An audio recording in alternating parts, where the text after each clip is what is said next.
Hey, what's going on? In this interview, I talked to Spencer Haws from Niche Pursuits, and this was a very exciting interview for me to do. I got a lot of inspiration and I learned a ton from Spencer over the years.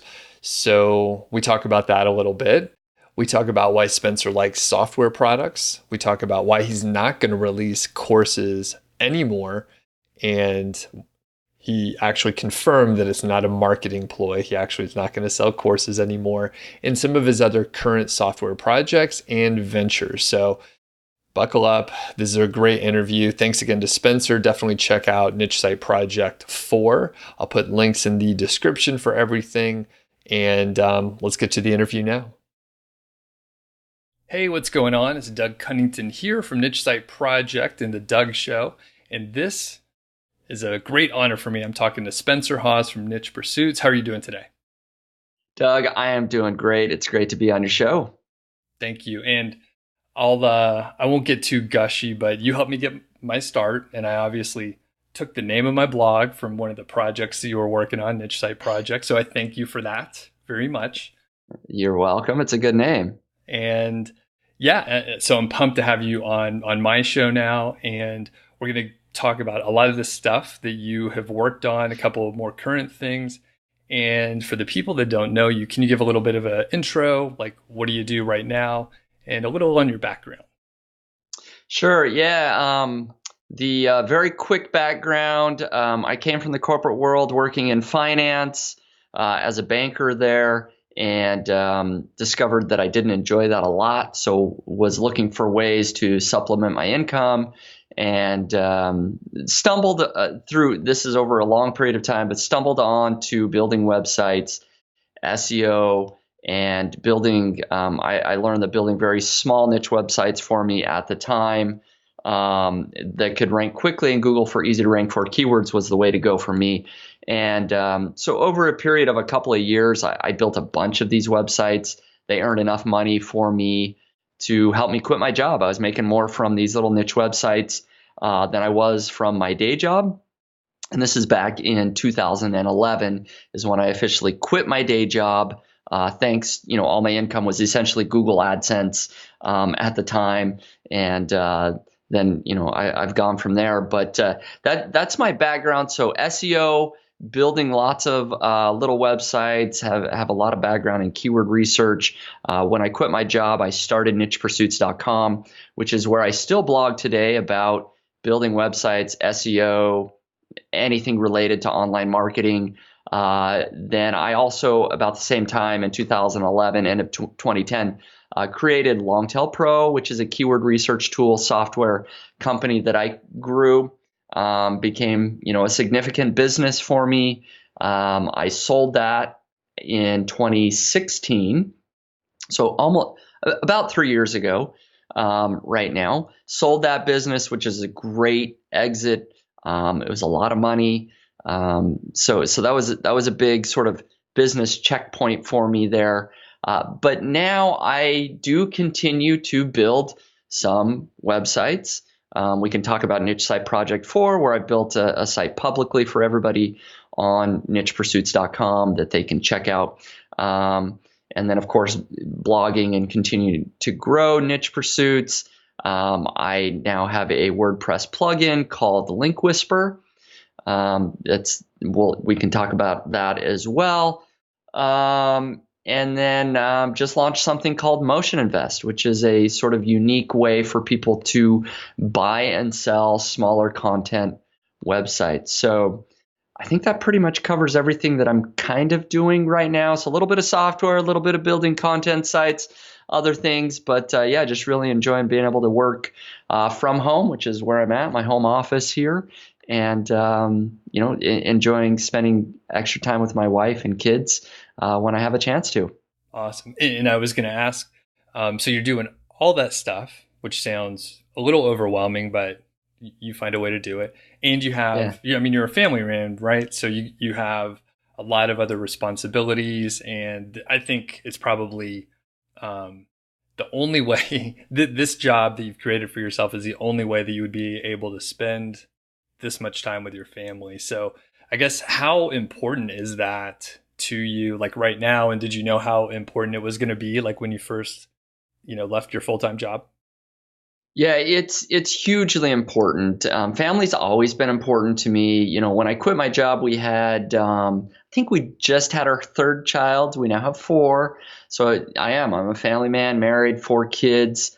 I love being able to either drop my kids off at school in the morning. I'm there when they get home. I'm coaching my son's baseball team right now, and so I'm able to make that time work. Very flexible schedule. If I want to go out to lunch with my wife, which we do every now and again, of course, I can do that. I can take an extended lunch.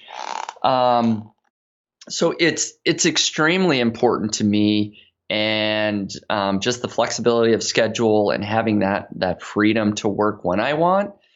I don't think I could go back to a corporate job, even if I was making the same or more money than I am right now. The freedom is hard to put a price on. Big time. Absolutely. Very cool. So let's take one of the projects that you're working on. So Niche Site Project 4. And for the people that are unaware, I'll link up all the like podcast episodes and blog posts so people can follow along. It just had its birthday of 1 year. So can you sort of take us through the like overall project and like where it's at right now? Yeah. So obviously by the name, this is the fourth time that I've done this. On nichepursuits.com, I like to share what's working for me, and the best way to do that I've found is to do what I call a public project, where I basically start from the very beginning and say, okay, I'm going to be building a niche site. I'm going to be sharing everything publicly. That goes for, researching what niche I'm going into, keyword research, how I'm building the website, what plugins I'm using, how I'm doing the content, link building, everything. And so that's what I've done with this Niche Site Project 4. I started in September of last year, 2018. And I'll let people read all the details, but essentially, I started then, found my niche, and I'm essentially outsourcing everything because I'm so busy. And I've been very clear that if people want to build a site cheaper than I'm building, if they're able to write the content themselves, it's not going to cost as much money.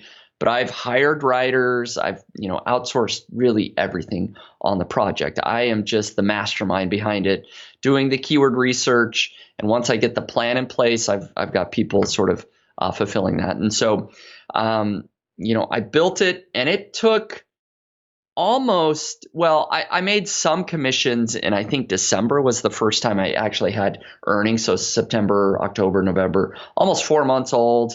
And then when it hit just a little over 6 months, 6 to 7 months old, it started earning and growing much more consistently. I should probably pull up my numbers, but it was something like, $150 in after it was 6 months, and then it's grown consistently, and peaked at about a month ago at just over $1,300 in August of 2019. About $1,300. Had a small dip to like $1,100 in September, and I think that's partially seasonal, partially for other reasons that I gave. But the site's doing really well. It's grown. I expect it to grow significantly in the next 6 to 12 months. And I've laid it all out publicly. And since it is public, I've revealed the domain at this point. It's owntheyard.com, where I cover basically everything that's happening in people's backyards. It could be backyard gardening, backyard games, backyard gear. And so that's kind of the niche that I'm in, and the site if people want to check it out. Cool. And I think, one of your first public case studies is one that I followed, and I learned a ton. So highly encourage people to definitely check it out. I get questions all the time, like what should a site look like? What should I do for a particular review, and so on? Like what should a table look like? All those details, like you can go dig in and follow like what Spencer's done from the very beginning. So everyone check that out. And by the way, there are spreadsheets. I was just studying before we started the call. So like every month it's broken down, like what the income's from, where the expenses are going each month, so you could track it along the way. And right now, are you ROI positive, or are you still catching up right now?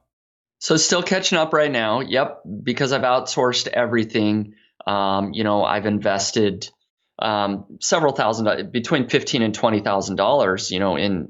In the year. The site has like 180 articles. That's where the bulk of the investment has come from, is all the writers there. So I've spent more than I've earned at this point. But I'm catching up. And if I were to stop investing so heavily, instead of doing 15 to 20 articles every month, if I just scaled that back to 3 or 4, I would be, making up like $1,000 every month pretty quickly. Yeah, definitely. So, and I yep. think it's key. I'm doing a similar case study, except I bought an existing site that was already 6 months old. So like the growth maybe is a little bit quicker, but yeah, I have this, with the audience, there's the same sort of objections. If we don't have $15,000, like what can we do? And there's a variety of things, and you've covered that in other like case studies and examples. So, I mean, Right. People shouldn't think that it has to cost that much. You could definitely DIY a ton of it. So, Yeah, absolutely. That's a great point. Some people, if they have less money and more time, that's where they should focus, is spending the time and writing the content. It's also an interesting case study, I think, for people because it helps them understand how long this can take. I think a lot of people read success stories. Oh, I've got a site making $5,000 a month. And that's true. But they don't always see that, well, that took 2 to 3 years of really hard work to get there. And yeah, it's nice to have that passive income of $5,000 or $10,000 a month, but you do have to put the work in. And so I'm trying to show that even after a year of a lot of work, I'm only making $1,000 a month. Maybe that's really good. Some people are saying, wow, you're making 1,000. It's not, quit your job type money yet. But in a couple of years, I hope to 10x, where it's at right now. And I think that's feasible. and it's a good point. Everyone's coming from a different spot. And I don't know if you can remember this, but maybe you blogged about it, but do you remember like the first dollar or so that you made? And like, do you remember the site? Can you talk about it? Is it still around? That kind of stuff? The site is not around anymore, but I do remember it for sure. I had started a blog. My very first site is I started a finance blog because my background is in finance, and so I had started a little blog. I just didn't understand, competition levels, and so I got very little to no traffic. Right, I was talking about credit cards and getting out of debt, like the most competitive thing on the planet, almost. Right. But I do remember some of the first like AdSense clicks that I got, and just how validating that was to see like, whoa, this is really possible. Because for a long time, you might read about other people that are making money, but until you see that first dollar come in, then it clicks and you go, okay, this is a real way to make money. You can do this. And so I remember that still vividly. And yeah, that sort of changed everything. Yeah. Same for me. It was like actually exactly what you said. AdSense. I didn't know what I was doing, but I think it was like 37 cents or something. And I showed my wife. I was like, this is the start of something. Of course, I spent thousands of dollars later on stuff before I actually turned it around. But yeah, it's pretty cool. Like the mindset totally shifts. It does. One thing before we shift, because obviously you've had some success. To be to understate it quite a bit, you've had some success, but like, have you had any issues? I've found this to be a roller coaster ride where, things grew really fast. I thought I was going to quit my job, and then in my case, I got a Google penalty. It was rough, and I was like, I don't know if I can do this. So do you have any like mistake stories that are interesting? I've got a lot, probably more than I'd like to share. With the successes comes the failures as well. So I've blogged publicly about a few of these. I quit my job. I was making over $10,000 a month from my AdSense websites. Things were going along great. And then Panda and Penguin came along, 2012, like a year after I quit my job. And those were devastating, not to just other people, but to my sites as well. So a lot of my sites overnight, traffic was cut in half or worse.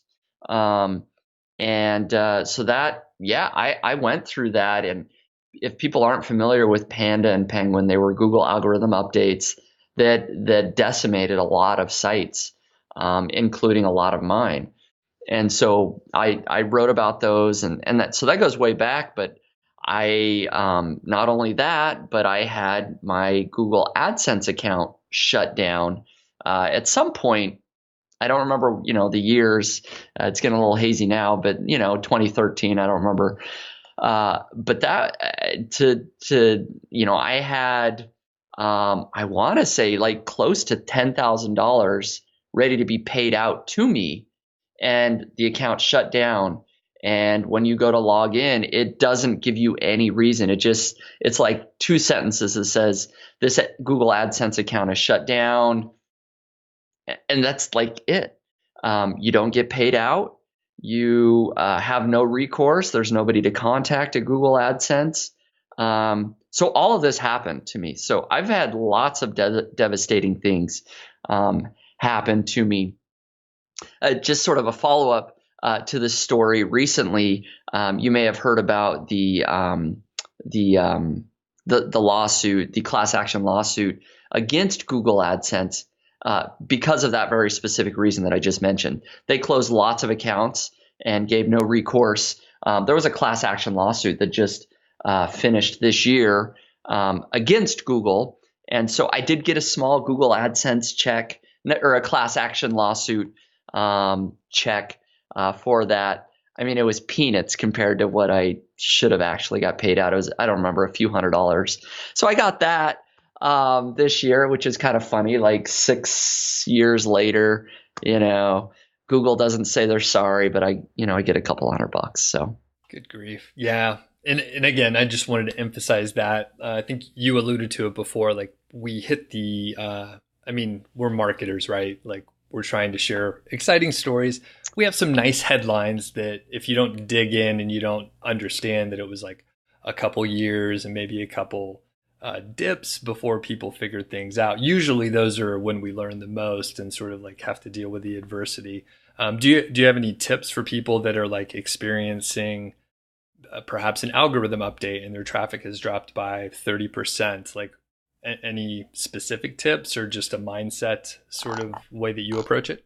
yeah, maybe two things. One is definitely mindset. That at least I found this, and so I can share that business has always been very much a roller coaster. And so, a lot of times we hit those highs and we celebrate, but there are lows like that. Either it's a penalty or just business isn't going well. And that certainly happens even to me, still to this day.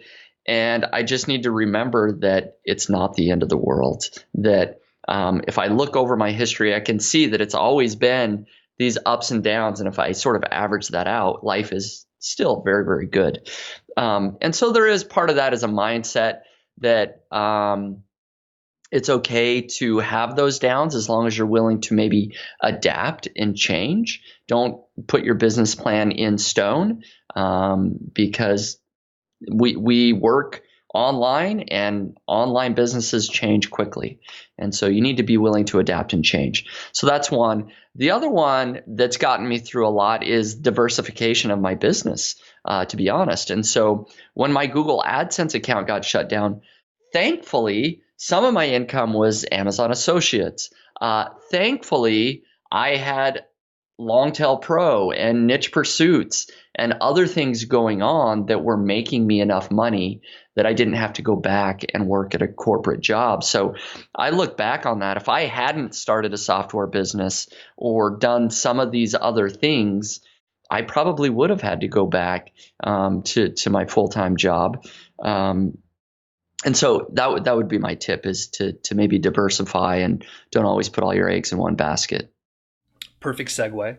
I could tell that you're a podcaster. So, Link Whisper. I recently picked it up. Actually, the weekend that you released it, or whatever week that I could get my hands on it, I bought it. You didn't give me a free copy or anything. I want to make sure everybody knows that. I really like the tool. I've seen epic results. I haven't shared it with you. Awesome. I'm gonna be doing a blog post. I'll give you a heads up on what's going on. But yeah, really good results. Can you let people know like what the idea of the tool is and the problem that you have solved with Link Whisper? Yeah, thanks for picking it up. I'm looking forward to seeing your results. I'd love to hear those as well. So you and we built lots of sites, and one thing that we know is really important is on-page optimization, and part of that is building internal links. Links are important. Google has made that very clear, and internal links still count as a link in Google's eyes. You can pass link juice from one of your pages to another page on your site. And so we know this is important. The problem is that it's quite a chore, or we're forgetful. I know for me, and talking to other people, I know they're the same way. You get really excited, you find the keyword, you get that content published, and you hope it ranks, right? But you don't always think about, well, I should build some links from my own articles to that page. And if you do, I applaud you. That's what you should be doing. And even if you know you should do that, it's still a chore, right? It takes time to go and find, okay, what are the related articles? Now I need to go into each individual article and edit that and add that internal link. It's time consuming. So I built Link Whisper to answer this problem. Link Whisper is a WordPress plugin that really does three things.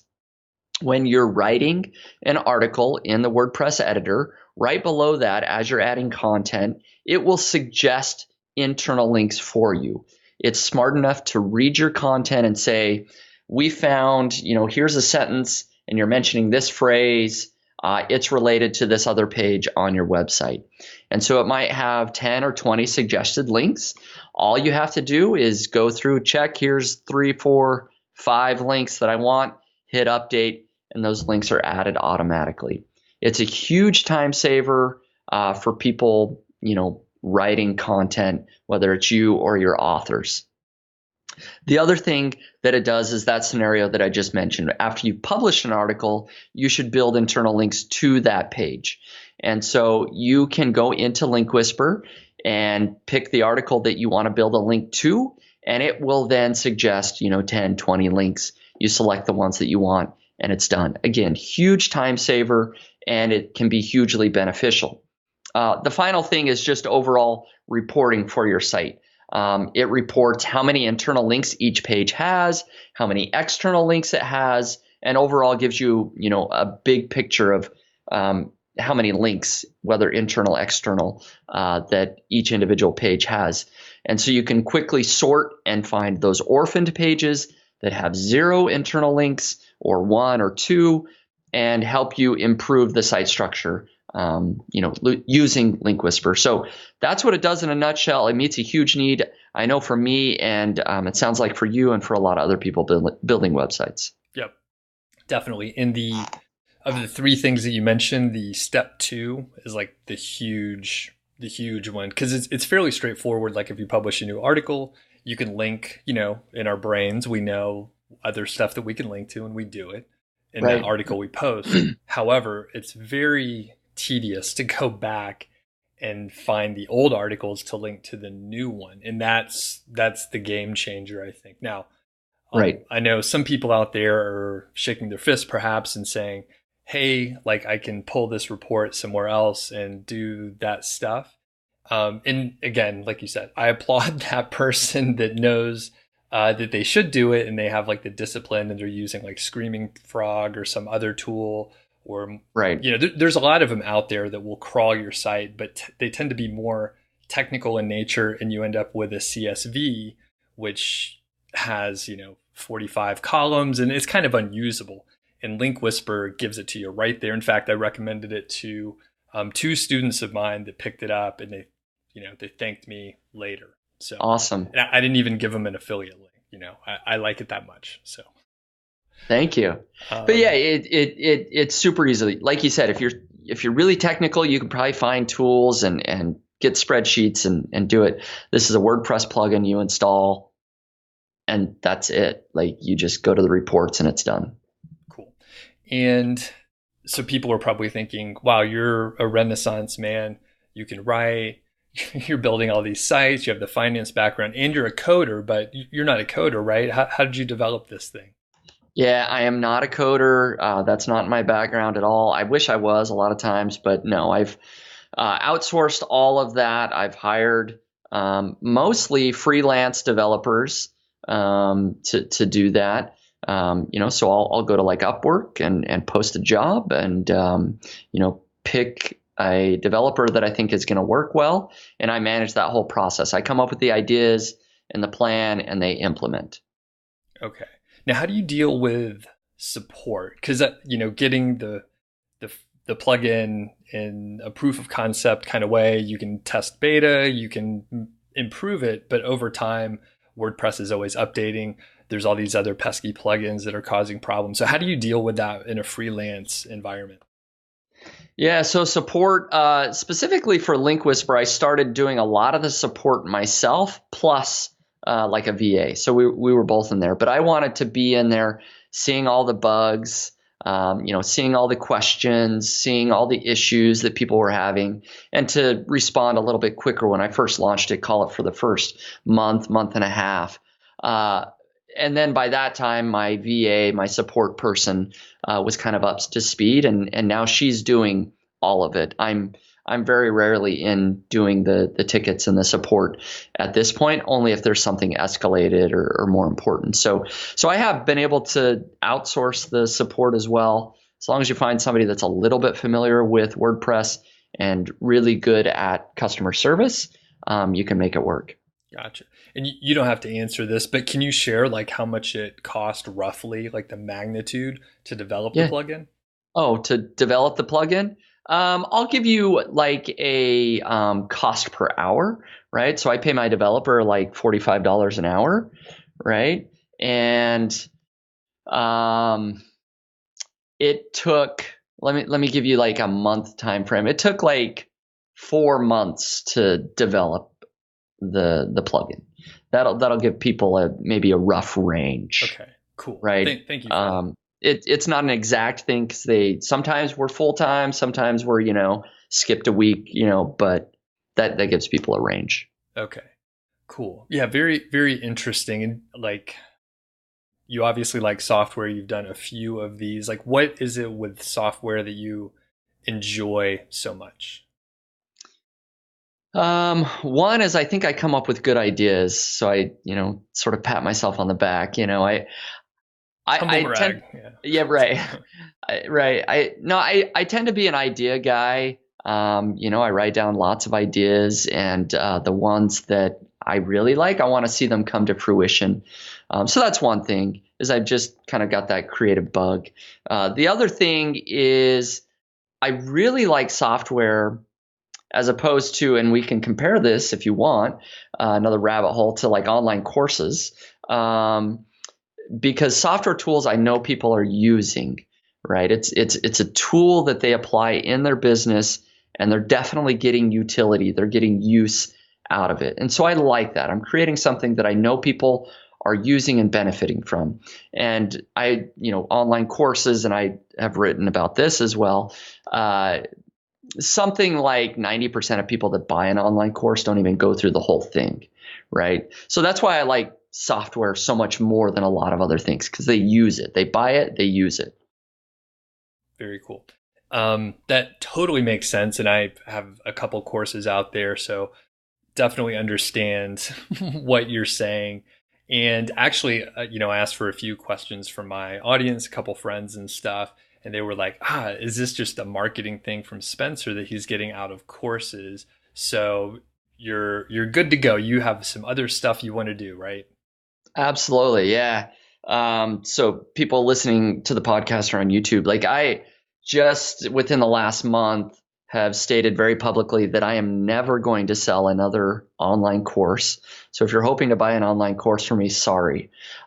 You get all my information free on nichepursuits.com. Like, go read my blog, right? It's all free. I really am getting out of selling courses. It is not a marketing tactic. I've vacillated on this for years, honestly. And I finally just put my foot down and said, it's just not what I enjoy the most. I enjoy software more. And I enjoy other things more, like building websites, more than I do selling courses. And so I put my foot down, not only publicly for other people so they know, but also for me. I've drawn a very public line in the sand that if I were to ever go back on, I would look really, really, really bad. And so I've done that as a way to keep me from ever going back. But no, it's not a marketing tactic. I'm done. The doors are closed now, so people can't even buy anything anyways if they wanted to. So I like it. I like it. So let's see here. Before we move on, I totally lost my train of thought. So I knew it was going to be no me. worries. It's always me. That's all right. I've done lots of podcasts, and it's crazy. Like, just the line of questioning, or the answers that are given, just take things in a different direction, and that's okay. Yeah, I had a good one. I may leave it in for the podcast. People actually enjoy these. They're in their car. They're not going to switch it anyway. So they're forced to listen to us now. Well, you mentioned earlier that you have Motion Invest, and you literally just launched it publicly, I think today as we're recording this. I did. What's that all about? Yeah, so motioninvest.com I'm a partner in that. One of the co-founders, there's two other people, John Gillum from Authority Website, Income.com, and then Kelly is another one of the co-founders that isn't as public, people won't know. But so there's three of us running the business. We saw a gap in the marketplace for buying and selling smaller content websites. So if you're looking to buy a site, let's say making around $500 a month, there's really no place for you to go as far as a traditional brokerage. If you're to go to Empire Flippers or FEI International, a Quiet Light brokerage, you probably are not going to find a site listed making only $500 a month. It's too small for them, right? These guys are focused on selling $1 million businesses. That's where they make money. They would love it if every site they sold was, seven figures. That's just the reality. And so you're left with either going over to flippa.com, which there's, lots of sites there making in that price range, perhaps. But I've heard tons of stories of people getting scammed. There's no verification of income. Flippa isn't on there. Somebody doesn't verify that this is a legit site. Sellers go and self-serve. Sellers make their own listings, create that. And so unfortunately, it does become a little bit of a Wild West. You might buy a great site, but you might not. You might just totally get scammed. And so Motion Invest, we're hoping to fill that gap. We are selling sites making between $50 and $2,000 a month. And we have pre-vetted all of these sites. And in fact, we are not a brokerage. We actually own all of the sites that we are selling. So we've vetted it enough to feel comfortable actually buying the site. And so once we've purchased the site, we then list it. And so hopefully that gives people a little bit of confidence knowing two things. One, they know that we've at least pre-vetted that site. We've verified the traffic, where it's coming from, the links, the income, and we provide all the screenshots and everything there. But two, they know who they're buying it from. They're buying it from us. They're not going to be dealing with other sellers. If you want to get a call and actually talk to somebody about the site, the owner of the site, we are the owner of the site. And so you can call and talk to us. So that's the gap that we're meeting. That's what literally just today we just launched. And so we're really excited about it. We've gotten some early positive feedback already. Very cool. And I hear from quite a few people who are in that range exactly with their sites, and they they don't have anywhere to go. They try and get me to buy it. And I expect that's probably what happened to you and John. I was chatting with him a couple of weeks ago. So I imagine that's exactly what happened, and how you were like, you know what, we can help everyone out. Because it's interesting. You've known, Empire Flippers for a long time, right? And they started downstream and they've slowly gone upstream as the market has grown. So there's this big gap. I mean, it's still a lot of money for most people on Yep. those sites. Have you, I guess, like, if I can ask, I imagine the business model is you're able to, buy a little bit cheaper and then maybe add a little value somehow or another. There's a lot of ways to do that. And then you're able to mark it up enough where it makes sense for you guys to do this whole thing, right? Yeah. Yep. So I'll give you insight into the business model here, no problem. And I should clarify, you just mentioned it, that we are buying sites. So if you have a site to sell, we want to buy it. We're looking to buy sites that are, in that range, content, affiliate, niche websites, the things that Doug and I talk about all the time. That's what we're looking to buy. And so that is how we make our money. We hope to buy low and sell high. That's basically it. And because we're not a brokerage, we are not charging a brokerage fee. So if you're a seller, I think you're actually going to get pretty close to the same amount if you were to try to sell it other places. And in some cases, maybe even more, because we're not going to take that 15% cut, right? We're just going to give you an offer. The other great thing is we're all cash buyers. If you've got a site to sell, you don't have to talk to 20 other potential buyers. You talk to us, we'll make you an offer within 48 hours. We can close and have you wired money. Like it's easy. To clarify the business model, that's essentially what it is. We're hoping to buy it, a little bit less than we sell it for. And then on top of that, we do have some upsells for people. So if they don't want it, they don't have to have the upsells. But we can give you some additional coaching, additional, growth plans for the site, that sort of thing. So we do have that available as well as sort of profit maximizers for our business model. Very cool. And what was the price or not the price range, but the earnings range that you're working with? Yeah, so about $50 per month on the low end, up to $2,000 per month on the high end is the range of what we're looking to buy and sell. Okay. And then just curious, like, are there any areas of the business model that you're most nervous about, where you just don't know maybe if that's going to work out? And a little bit, and I think we've fixed at least one of these, but maybe there's another one we can talk about is, we kind of launched this privately about a week ago. We had about 5 sites, and we had sort of priced in the upsells, the coaching, the growth plan, like that was required to buy it. So people looked at the multiple and they're like, this is like a 50x multiple, right? And they're like, you're way overpriced. And they didn't fully understand, that part of that is because we've got this growth plan. We're going to do calls with you, other things. And so we tweaked our business model there because that made us nervous. We got enough feedback on that to say, okay, people are used to paying, about 3x annual earnings on the high end. So we're going to show them that multiple, and then we're going to give them the opportunity, but not require them to buy, an upsell if they want that. So that we fixed that. In the first week. The other thing that's a little bit different about the business model is we charge a subscription fee if you want to view the sites.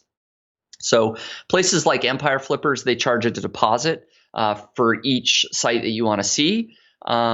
We figured, you know what, let's let people see every single site for just one fee. So it is a fee, not a refundable deposit, but it's small enough. It's $25 a month. And so if people, are willing to spend $25, they can see every single site that we have listed, and they just stick around, maybe for a couple of months till they find the site they want. They can cancel, and that's it. So that's something that maybe I'm a little bit unsure of, how it will be received just because it's a little bit different. Early feedback is, I think people are going to be fine with it, but we'll see how that subscription fee turns out for the business model. Very cool. And I think that totally makes sense. If someone's going to spend several $1,000s, it sort of gets the jokers out of there, Right. people that are willing to look at the site so they could figure out what they want. And then, $25 a month, I imagine you wouldn't have to keep that going forever. And people can opt out Absolutely. whenever they want. They can cancel whenever they want. Yeah. And right. So you can, if you like what you see, I do expect, and I've actually heard back from a few people that are going to be like multiple time buyers, right? They're looking for lots of sites to buy. And so they plan on sticking around, and subscribers are going to get, early access to all the listings. We'll sort of email it out to our subscribers, and then we'll publicly list it after that. And so some people are going to stick around every month. They're happy to pay $25 to get early access to some great sites. Okay. And a couple sort of rapid fire questions. Affiliates and marketers. Actually, it's just us marketers. So authority site versus niche site. How do you define those, or do you kind of stay out of it? I stay out of it. They're the same thing to me. Okay. It's a branding thing is usually what I say. And like Authority Hacker, our friends over at Authority Hacker doing great stuff. They have authority in their name. I have niche site literally in my domain name. So I kind of stick with that vocabulary, and it doesn't really matter in my opinion. So it doesn't really matter. I mean, a niche site could be a million pages, just like an authority site could. It doesn't mean that you own anyways, it doesn't mean you own a 10-page site. A niche just means you're focused on a particular niche, whether that's, backpacking or plants, like I see in your background there, or backyard, right? It just means you're focused on a niche. Yep. Okay. And then as far as link building and content, do you view one as a little more important than another? Or like when you're investing in a site, whether it's a brand new one or an existing one, how do you like split your resources, whether it's time or capital or whatever? Yeah, I'm a content guy. Content's always been more important. Keyword research and content has always gotten me a lot further than link building. And so I put 90% plus of my time doing keyword research and focusing on content. Probably way less than 10% is on link building. Gotcha. All right. And do you have any tips for people that are either just getting started or they're thinking of getting into like affiliate marketing and making money online in general? One is I would try to learn as much as you can, reading resources like your blog, my blog, other places. But then once you've got, and when I say learning, don't spend 6 months or a year. Spend a few weeks, right, or a couple of months, maybe, learning what you can, and then jump in and get your feet wet. Whether that's just building a new site, or maybe go buy a site that's making a very little bit of money. That's where you're going to learn. That's where you're going to start to make the ideas gel in your mind. You need to make mistakes before you're going to have the successes. So I would just start sooner than later. Excellent. Very good. Well, I'll link up all the stuff we talked about. People should follow you over on Niche Pursuits, right? Absolutely. Yep. Nichepursuits.com. That's the best place to follow along with what I'm doing. All right. Your email list is great. So if people have not signed up, definitely sign up for the email list. Check out some of the recent stuff on Niche Site Project 4. And thanks, Spencer. It's a pleasure. Awesome. Thank you, Doug. It's been great to connect over the years, finally come on the show. We've known each other for a long time. So I appreciate it, man. Hopefully your audience enjoys the interview. Thank you. Thanks again to Spencer. Everybody go check out Niche Pursuits, check out Link Whisper, and I encourage you to check out Niche Site Project 4. So a lot of people do ask me about like what sites should look like or what they can do for a review or an informational post. And with a public case study, which I don't do, but a public case study like the one Spencer has done here is perfect for you to go and analyze what's going on. So do check that out. Also, just a quick note about Link Whisper. I'm going to be putting out some tutorials on using Link Whisper, but the very cool thing, it's so effective that I was actually able to outrank Spencer using his own tool, Link Whisper, on a few terms for niche site projects. So they're not huge terms, they're not like super competitive or anything like that, but they're important to me, and it's just a testament of how well the tool works. All right, thanks a lot, and we'll catch you on the next one.